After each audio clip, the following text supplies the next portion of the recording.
પહેલા કોંગ્રેસને મોટો ઝટકો. દિવંગત અહેમદ પટેલના દીકરા ફૈઝલ પટેલે પંજાનો સાથ છોડ્યો. સ્થાનિક સ્વરાજની ચૂંટણીના 48 કલાક પહેલા કોંગ્રેસને ભરૂચથી મોટો ઝટકો લાગ્યો છે. ચૂંટણી પહેલા ગુજરાતમાં કોંગ્રેસ કપરી પરિસ્થિતિનો સામનો કરી રહી છે, કારણ કે પાર્ટીના અનેક દિગ્ગજ નેતાઓએ કોંગ્રેસને અલવિદા કહી ભાજપનો કેસ ધારણ કરી લીધો છે. એવામાં કોંગ્રેસના દિવંગત નેતા અહેમદ પટેલના દીકરાએ પણ હવે કોંગ્રેસ સાથે છેડો ફાડી દીધો છે. ફૈઝલ પટેલની પાર્ટી છોડવાની જાહેરાત સાથે જ તેની ભાજપમાં જોડાવાને લઈને અટકળો તેજ થઈ ગઈ છે. મહત્વનું છે કે લોકસભાની ચૂંટણી વખતથી ફૈઝલ પટેલ અને તેની બહેન મુમતાઝ પટેલ પાર્ટીથી નારાજ હતા. કોંગ્રેસ નેતા ફૈઝલ પટેલે સોશિયલ મીડિયા પ્લેટફોર્મ એક્સ પર પાર્ટીથી દૂર રહેવાની જાહેરાત કરી.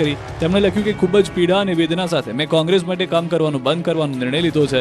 સપોર્ટ કરનાર કાર્યકરોનો ફૈઝલે આભાર માન્યો હતો, જેને લઈને રાજકારણ ગરમાયું છે. કોંગ્રેસ પ્રદેશ પ્રમુખ શક્તિસિંહ ગોહિલે કહ્યું કે ફૈઝલે ટ્વીટમાં કહ્યું છે કે હું કોંગ્રેસનો જ સમર્થક છું. મુમતાઝ પટેલ આજે પણ પ્રચાર કરી રહ્યા છે. બીજી તરફ ભાજપને કોંગ્રેસને ઘેરવાનો મોકો મળી ગયો છે. ફૈઝલ પટેલને લઈને ઋષિકેશ પટેલે કહ્યું કે કોંગ્રેસની વિચારસરણી હવે નથી રહી, માત્ર જૂજ લોકો જ કોંગ્રેસમાં રહેશે. ત્યારે હવે જોવાનું રહ્યું કે ફૈઝલ પટેલ કેસરીઓ ધારણ કરે છે કે કેમ.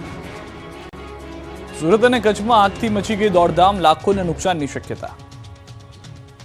સુરતના પૂણા વિસ્તારમાં આવેલી દુકાનમાં આગ લાગી હતી. કોઈ કારણોસર આગ લાગતા નાસભાગ મચી ગઈ. પૂણા વિસ્તારમાં આવેલી ભૈયાનગર શુભ પ્લાઝાની દુકાન પડકે બળી. આગે જોતજોતામાં વિકરાળ સ્વરૂપ ધારણ કરી લેતા અફરાતફરીનો માહોલ સર્જાયો. પહેલા સ્થાનિકોએ પાણીનો મારો કર્યો, પરંતુ આગે ભીષણ રૂપ ધારણ કરી લેતા ફાયર વિભાગની ટીમને બોલાવવી પડી. ફાયરની ટીમે ઘટના સ્થળે પહોંચીને પાણીનો મારો ચલાવી આગને કાબૂમાં કરી. તો કંડલા સ્પેશિયલ ઇકોનોમિક ઝોન સેઝના શુક્રવારે સવારે મોટી દુર્ઘટના સર્જાઈ હતી. સેક્ટર 2 માં આવેલી બાબુ ઇન્ટરનેશનલ અને એક્સપોલી નામની બે કપડા ફેક્ટરીમાં ભીષણ આગ લાગી. યુનિફોર્મ સહિતના કપડા બનાવતી આ ફેક્ટરીમાં આગ લાગી હતી. પ્રથમ એક ફેક્ટરીમાં શરૂ થયેલી આ આગે ધીમે ધીમે બીજી ફેક્ટરીને પણ પોતાની ઝપેટમાં લીધી. આગની જાણ થતાં જ ખાનગી એકમના ફાયર ફાઇટરો અને મહાનગરપાલિકાના અગ્નિશમન વિભાગની ટીમો તાત્કાલિક ઘટના સ્થળે પહોંચી ગઈ. આગને કારણે આસપાસના વિસ્તારમાં અફરાતફરીનો માહોલ સર્જાયો. અગ્નિશમન વિભાગની ટીમો દ્વારા આગ પર કાબૂ મેળવવાની કામગીરી યુદ્ધના ધોરણે હાથ ધરવામાં આવી. પ્રાથમિક અંદાજ મુજબ આગને કારણે લાખો રૂપિયાનું નુકસાન થયું, જોકે કોઈ જાનહાની થઈ નથી. આગ લાગતા ધુમાડાના ગોટે ગોટાથી આકાશ ભરાઈ ગયું. અંબાજીમાં ત્રિશુલિયા ઘાટ પર ગમકવાર અકસ્માત, તો અંકલેશ્વરમાં ટ્રક બન્યો કાર. અંબાજી નજીક આવેલો ત્રિશુલિયો ઘાટ ફરી લોહીલુહાણ થયો છે. અહીં પૂરપાટ આવતા પિકઅપ ડાલાવાળાએ બાઇકને ટક્કર મારી હતી. અંબાજીથી દાંતા તરફથી બાઇક ચાલક પૂરપાટ આવી રહ્યો હતો. સામેથી પિકઅપ ડાલુ પણ બેફામ આવી રહ્યું હતું. ત્યારે ત્રિશુલિયા ઘાટ પાસે પહોંચતા બાઇક ચાલક પિકઅપ સાથે ધડાકાભેર અથડાયો. તેથી પિકઅપ ડાલુ પલટી મારી ગયું. ડિવાઈડર તોડી બીજી બાજુ જતું રહ્યું, જ્યારે બાઇક પણ રોડ પર જ પલટી મારી જતા ચાલકને ઈજા પહોંચી. અકસ્માતમાં 3 જણાને ગંભીર ઈજા પહોંચી. આ બાજુ અંકલેશ્વર નેશનલ હાઈવે પર અકસ્માત થયો. વાલિયા ચોકડી ઓવરબ્રિજ પર કાર અને ટ્રક વચ્ચે ગમકવાર અકસ્માત થતા કારમાં સવાર પરિવારનો આબાદ બચાવ થયો. જોકે કારના પાછળના ભાગનો કચ્ચરકાંડ નીકળી ગયો. તો સુરેન્દ્રનગર પાસે ટેન્કર અને ટ્રક વચ્ચે અકસ્માત થતા રોડ પર કેમિકલની રેલમછેલ થઈ. નવા સુદામડા ગામ નજીક અકસ્માત થતા રસ્તા પર કેમિકલની નદી વહી. જાણે રોડ પર નદી વહેતી હોય તેવા દ્રશ્યો જોવા મળ્યા. એટલી મોટી માત્રામાં કેમિકલ ઢોળાતા આસપાસના ખેતરો સુધી પહોંચતા ઘઉંના પાકમાં પણ નુકસાની જવાની ભીતિ સેવાય છે. આ તરફ દાહોદના ગરબાડામાં બસ ડ્રાઈવરને માર્યો માર. 3 લોકોએ એસટી ડ્રાઈવરને માર માર્યો. બસમાં જગ્યા ન હોવાથી થઈ બબાલ. ડ્રાઈવરે બસમાં ચડાવવાની ના પાડતા માથાકૂટ થઈ. પોલીસે સમગ્ર મામલે શરૂ કરી તપાસ. સુરતમાં વધુ એક શાળાના વિદ્યાર્થીઓના સીન સપાટા, ફેરવેલમાં લક્ઝુરિયસ કારમાંથી પાડ્યા રોલા. સુરતનું યુવાધનને જાણે ફેરવેલ પાર્ટીમાં રોલા પાડવાનો ચસ્કો લાગ્યો છે. હજુ તો 3 દિવસ પહેલા વૈભવી કાર સાથે રોડ પર નબીરાઓએ કરેલી શોબાજીની શાહી સુકાઈ પણ નથી. ત્યાં ફરી એકવાર સુરતની વધુ એક સ્કૂલના ધોરણ 12ના વિદ્યાર્થીઓએ ફેરવેલ પાર્ટીના નામે સીન સપાટા કર્યા. આ વખતે સુરતના ગોધરાની હરિહન સ્કૂલના ધોરણ 12ની ફેરવેલ પાર્ટીને યાદગાર અને અનોખી બનાવવા માટે લક્ઝુરિયસ કારમાં બેસીને સીન સપાટા કરતા હોવાનું જોવા મળ્યું. સ્કૂલમાં ફેરવેલ પાર્ટી દરમિયાન વિદ્યાર્થીઓએ સીન સપાટા કરીને રોલા પાડ્યા. વિદ્યાર્થીઓમાં ફેરવેલનો નવો ક્રેઝ હોય તેમ ટ્રાફિક અને આરટીઓના નિયમોની એસી કે તેસી કરી લક્ઝરિયસ કારમાં જોખમી રીતે સીન સપાટા કરવામાં આવ્યા. એટલું જ નહીં, કારના સનરૂફમાંથી નીકળી કલરવાળા ફટાકડા ફોડી રોડને બાન મારી દીધો હતો. આ વિડીયો વાયરલ થતા ચકચાર મચી ગઈ છે. લક્ઝુરિયસ કાર સાથેનો વિડીયો સામે આવતા પોલીસ પણ દોડતી થઈ છે. કાર ચાલકો સામે ફરિયાદ નોંધી કાર્યવાહી કરી છે. મોંઘી દાટ કારમાં કલર ફોર્મ સ્ટીક વડે સીન સપાટા કરતા કાર્યવાહી થઈ. કાર ચાલક જોકારામ કાનજી ચૌધરી, દેવેન્દ્ર મહેન્દ્રસિંહ રાજપૂત સામે ગુનો નોંધી ધરપકડ કરી. પોલીસે 2 લક્ઝુરિયસ કાર કબજે કરી, જ્યારે અન્ય 2 કાર બહાર હોવાથી કબજે લેવાની બાકી છે. આ મુદ્દે શાળાએ ખુલાસો કર્યો કે શાળામાં આવતા પહેલાનો વિડીયો છે. વિદ્યાર્થીઓને બસમાં ફેરવેલ સ્થળે લઈ જવાયા હતા. આવા વિદ્યાર્થીઓ સામે કડક કાર્યવાહીની અપીલ કરી તો પોલીસે શાળાના સંચાલકોને બોલાવી ઠપકો આપ્યો. આ પહેલા ઓલપાડ તાલુકામાં આવેલી સ્કૂલમાં ધોરણ 12માં અભ્યાસ કરતા વિદ્યાર્થીઓની ફેરવેલ દરમિયાન અન્ય કેટલાક વિદ્યાર્થીઓ દ્વારા BMW, મર્સિડીઝ, સ્કોડા જેવી 30 જેટલી લક્ઝુરિયસ કાર સાથે રેલી કરી સ્ટંટબાજી કરી હતી. હવે આ વિડીયો સામે આવતા શાળા તંત્ર અને પોલીસની કામગીરી સામે અનેક સવાલો ઊભા થયા છે. બોટાદમાં વેપારીઓ બાખડ્યા ઉડી લાકડીઓ તો જામનગરમાં લુખ્ખાઓએ ઘર પર કર્યો પથ્થરમારો. બોટાદના ગાંધીવડિયા શોપિંગ સેન્ટરમાં એક દુકાનમાં બે વેપારીઓ વચ્ચે બબાલ થઈ. ગબ્બર જીન્સ નામની દુકાન તેમજ તેજ ગબ્બર નામની દુકાનના વેપારીઓ સામસામે આવી ગયા. લાકડીઓ લઈને જીન્સની દુકાનમાં ધસી આવતા નાસભાગ મચી ગઈ. વેપારીઓ વચ્ચે માથાકૂટ થતા લાકડીઓ ઉડી હતી. હુમલામાં પિતા અને બે પુત્ર સહિત 3 ઈજા પહોંચી. માથાકૂટ કરનાર સામસામે બંને વેપારીઓ કૌટુંબિક સગા છે. મારામારીમાં ઇજાગ્રસ્ત થયેલ અને સારવાર માટે સરકારી સોનાવાલા બાદ વધુ સારવાર માટે ભાવનગર ખસેડવામાં આવ્યા છે.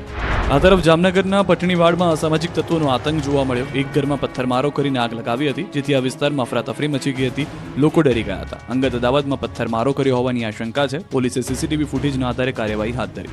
તો વડોદરામાં મચ્છીપીટમાં જૂથ અથડામણ થઈ. એક જ કોમના બે જૂથ વચ્ચે ધીંગાણું થયું. બાળકોના ઝઘડાઓએ મોટું સ્વરૂપ ધારણ કર્યું અને પથ્થરમારો થતા પોલીસ અધિકારીઓ દોડતા થયા. ઘટનામાં 3 લોકો થયા ઇજાગ્રસ્ત.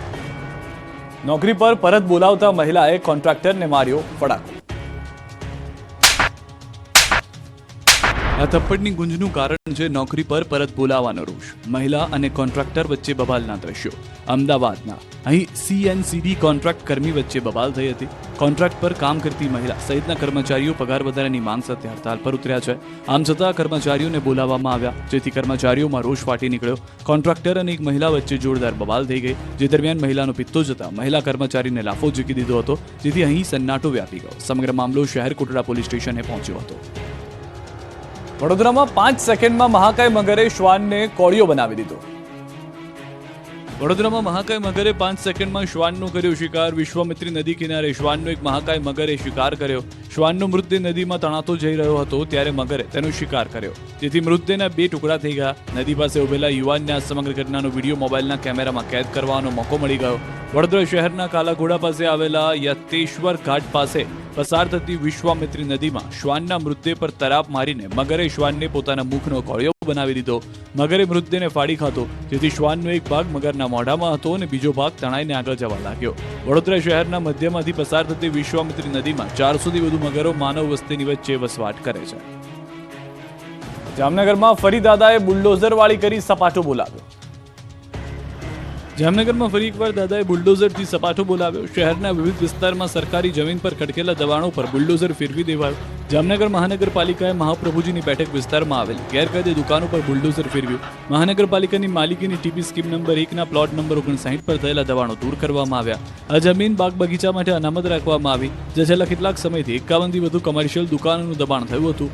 કુલ 1,26,000 ચોરસ ફૂટ વિસ્તારમાં ફેલાયેલી આ જમીનની બજાર કિંમત આશરે 50 કરોડ રૂપિયા આંકવામાં આવી છે. દબાણ હટાવ કાર્યવાહી દરમિયાન કોઈ અનિચ્છનીય બનાવ ન બને તે માટે ડીવાયએસપી જેવી ઝાલા, પીઆઈ નિકુંજ ચાવડા સહિત એલસીબી સ્ટાફનો ચુસ્ત પોલીસ બંદોબસ્ત ગોઠવવામાં આવ્યો હતો.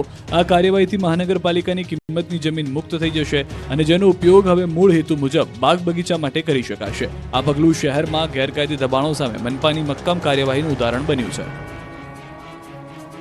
રાજકોટ ક્રાઇમ બ્રાન્ચે પેટ્રોલ પંપ લૂંટ કેસમાં એક કિશોર સહિત 3 લોકોને ઝડપી લીધા છે. વાવડી ગામ પાસે આવેલા પેટ્રોલ પંપ પર આ ટોળકીએ 13,000ની લૂંટ ચલાવી હતી. પોલીસે બેઝબોલનો ધોકો, રિક્ષા, મોબાઈલ ફોન સહિત કુલ 1,21,000 રૂપિયાનો મુદ્દામાલ કબજે કર્યો. 5 ફેબ્રુઆરીએ રાત્રિના 3 વાગ્યાના અરસામાં 3 જેટલા બુકાનીધારીઓએ પેટ્રોલ પંપ પર કામ કરતા કર્મચારીને માર માર્યો હતો. સાથે પેટ્રોલ પંપની ઓફિસમાં રહેલા 13,000ની લૂંટ ચલાવી હતી, જે સમગ્ર ઘટના સીસીટીવીમાં કેદ થઈ ગઈ હતી. સીસીટીવીના આધારે રાજકોટ શહેર